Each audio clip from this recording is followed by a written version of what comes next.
before the accident, life couldn't have been better. I'd only just got married. We moved into the house 2 months before the accident.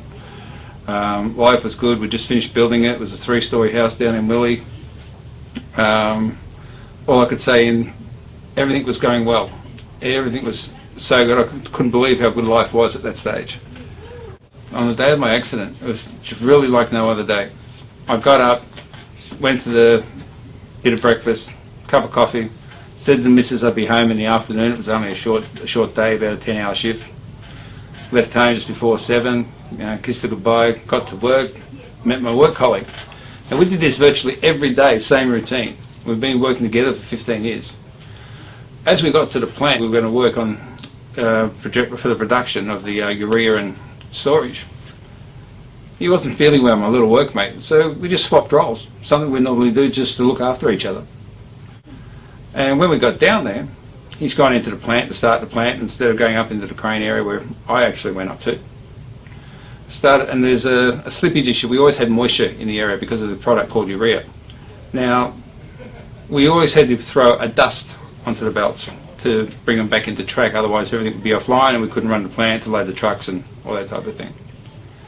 But on the day in question, I was putting the product on the belt, I heard a massive bang, and that was it, life changed.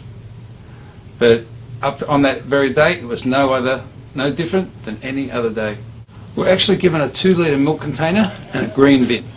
Now inside the green bin was a product called Sea Light. Now, how I was trained to do it, and what scares me, I pass on the same training to somebody else. We get this little milk container, fill it up with the white dust, and throw it on to the belt in between moving rollers. If that didn't work, we grabbed it by hand and we threw it between the belt and between the rollers on the belt. And as I was doing that, I was working my way up, and the belt was coming back into line. All I heard was a massive bang, and that was it. And I didn't even realise what had happened. I actually thought, what's wrong with the machine? And I started checking the machine to see what was wrong, but I didn't realise it was my arm actually had gone, was going around the machine. I actually went to scratch my head. The only way I realised my arm was missing is I went to scratch my head because I had an itch. And when I went to scratch it, there was nothing there to scratch it with. And I've looked around and realised there was no arm. And with that, all I said was, you could say I said a few expletives. And I've bolted across the platform and down the ladder out to my work colleague, where then life changed for him as well. Once I got downstairs, my little workmate has come running over and he's grabbed hold of this stump, and the shock and horror in his eyes he couldn't fathom. He's grabbed the stump, tried to stop the bleeding. He couldn't, because what we didn't realise is that I'd also torn the chest from the inside. So he's holding on to this, but with his little mite, he's passed out, if you can picture this now. He's passed out, but he's kept his strength on here, so I've had to grab him with my good arm and pick him up and carry him to first aid. My family went through more than what I did, because I had 5 reattachments in the hospital. I had all these doctors and people looking after me, physios, you name it. I was in ICU for a week. And I was in a special care room and all this stuff had to be done. My family, all they could do was sit there and watch. They did 5 reattachments, and at one stage, I think after the 5th reattachment, they told my wife to make plans because they only thought I had 2 hours to live. The body was shutting down, and the organs were shutting down. I was getting lower on all their meters. I reckon I only had about 2 hours to live. They took me in for a 6th operation, which was to remove the limb permanently. 2 hours after I removed my limb, I was actually up watching TV. I couldn't believe my limb was the problem.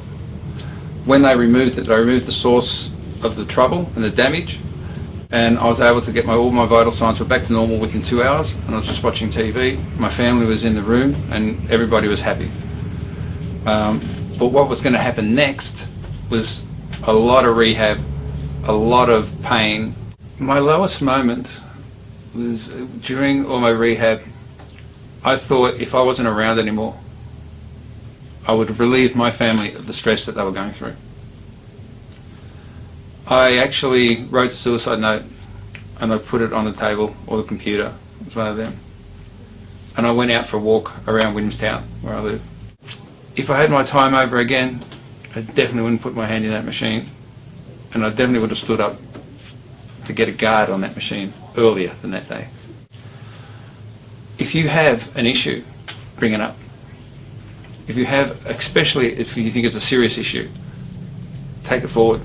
See your superiors, see your supervisor, see your manager, whoever it takes. Get them to give you a time frame to fix that problem.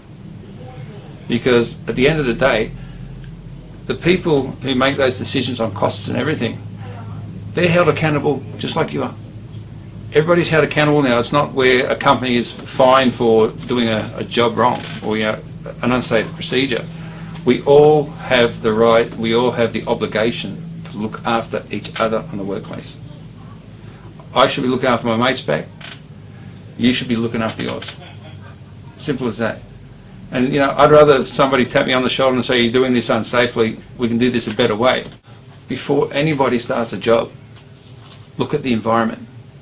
It might be the same job as yesterday, but the temperature could be different. There might be moisture in the air. It causes slippage issues. A quick job is not as quick as what you think. A quick job was me throwing some dust on a belt to move it back into place so we could start the next job. Only 1 second of that changed my life forever. Do you really want to take the risk of a quick job? I'll just cut this corner and do it. And it only takes one slip up, 1 second, for your life to be changed. And that's it. And that's what happened with me. Take every job as slowly and methodically as you have to do. If I saw one of my workmates working unsafely now, and I've seen that since, I pull them up. I pull them up and I remind them of what happened to me. And I don't want them to go home or not go home to their families in one piece.